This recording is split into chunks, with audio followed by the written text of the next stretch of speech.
સુરક્ષિત તટ સમૃદ્ધ ભારતના સંકલ્પ સાથે સેન્ટ્રલ ઇન્ડસ્ટ્રીયલ સિક્યુરિટી ફોર્સ દ્વારા આયોજિત વંદે માતરમ CISF કોસ્ટલ સાયકલોથોન યાત્રા પાદરા ખાતે પહોંચી હતી। દરિયાઈ સીમા પર આવેલા ગામોને જોડતી આ રાષ્ટ્રીય સ્તરની સાયકલોથોન યાત્રાનું પાદરા શહેરમાં ભવ્ય સ્વાગત કરવામાં આવ્યું હતું। તારીખ 28 જાન્યુઆરીના રોજ કચ્છના લખપતથી શરૂ થયેલી આ સાયકલોથોન યાત્રા દરિયાઈ તટ કિનારાના અનેક ગામોમાંથી પસાર થઈ ખંભાતના રાલેજ ગામ બોરસદ થઈને પાદરા મુકામે આવી પહોંચી હતી। પાદરા ખાતે સાયકલ યાત્રાઓનું નગરજનો, વિદ્યાર્થીઓ અને આગેવાનો દ્વારા ઉષ્માભર્યું સ્વાગત કરવામાં આવ્યું હતું। CISF દ્વારા 28 જાન્યુઆરીથી 22 ફેબ્રુઆરી દરમિયાન આયોજિત આ સાયકલોથોનમાં CISFના કુલ 65 કર્મીઓ જોડાયા હતા, જેમાં 32 મહિલા કર્મચારીઓ પણ સામેલ રહ્યા હતા, જે મહિલા સશક્તિકરણનો ઉત્તમ ઉદાહરણ છે। પાદરા ખાતે નારાયણ પાવરટેક કંપનીના પરિષદમાં યોજાયેલા સ્વાગત સમારંભમાં પાદરાના ધારાસભ્ય ચૈતન્યસિંહ ઝાલા, CISF વડોદરા યુનિટના સિનિયર કમાન્ડન્ટ કૃષ્ણકાંત ભારદ્વાજ, ગામના આગેવાનો તેમજ મોટી સંખ્યામાં વિદ્યાર્થીઓ ઉપસ્થિત રહ્યા હતા। સાયકલોથોન યાત્રાનો મુખ્ય હેતુ દરિયાઈ સરહદે વસતા ગામોમાં સરહદી સુરક્ષા અંગે જાગૃતિ ફેલાવવી, દેશની સુરક્ષા અંગે સંવાદ સ્થાપિત કરવો તેમજ યુવાનોને રાષ્ટ્ર સેવામાં જોડાવવા અને દેશની સુરક્ષામાં ભાગીદાર બનાવવા માટે પ્રેરિત કરવાનો છે। પાદરા ખાતે સ્વાગત કાર્યક્રમ બાદ CISFની વંદે માતરમ સાયકલોથોન યાત્રા પોતાના આગામી મુકામ તરફ પ્રસ્થાન કરી હતી। वंदे मातरम कोस्टल साइक्लोथॉन 2026 जो CISF द्वारा आयोजित की जा रही है, आज सुबह रालेज खंभात से प्रारंभ होकर के शाम को दहेज में जाकर के समाप्त होगी और फिर रात्रि विश्राम के बाद आगे की यात्रा पूरी करेगी। टोटल यह 25 दिन की यात्रा है, जिसमें 6553 किलोमीटर की कुल यात्रा तय की जाएगी।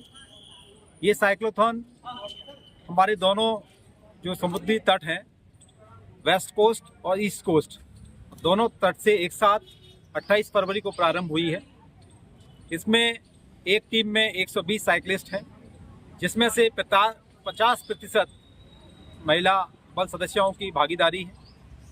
इसका एक उद्देश्य है सुरक्षित तट समृद्ध भारत।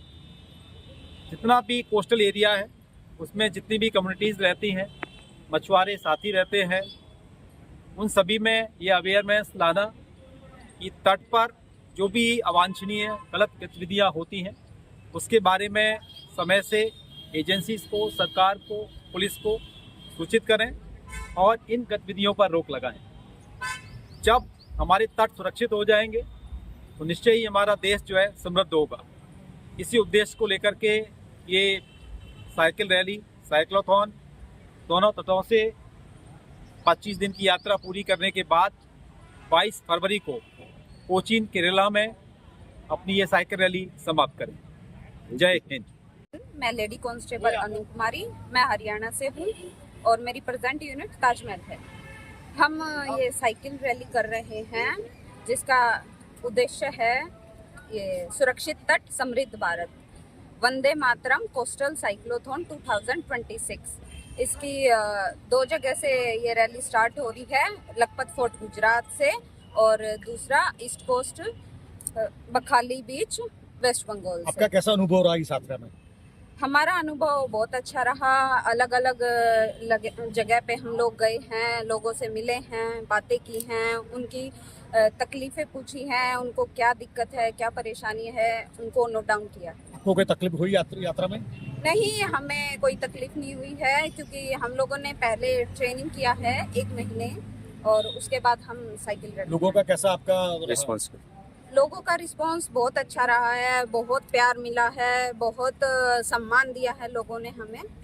केंद्रीय गृह मंत्रालयनी अंडરમાં કામ કરતું CISF central industrial security force કે જેની વંદે માતરમ કોસ્ટલ સાયક્લોથોન 2026 સુરક્ષિત તટ સમૃદ્ધ ભારતના સ્લોગન સાથે એક સાયક્લોથોન કરવામાં આવ્યું છે, જે ભુજના લખપતથી ચાલુ કરીને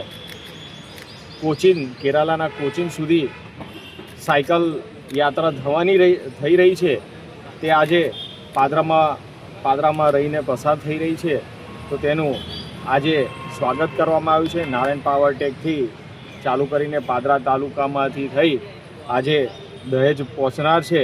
તો તેમાં સૌ નાગરિકો અને શાળાના વિદ્યાર્થીઓ સાથે આજે આ સાયક્લોથોનનું સ્વાગત કરવામાં આવ્યું છે.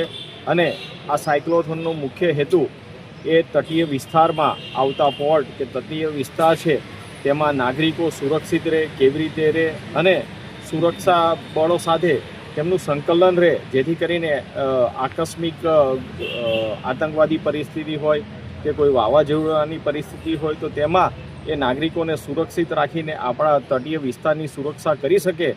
આ ઉદ્દેશ્ય સાથે આ સાયક્લોથોન થઈ રહી છે અને તેમનું આજે અમે સમગ્ર પાદરા વતી ભાવભર્યું સ્વાગત કર્યું છે.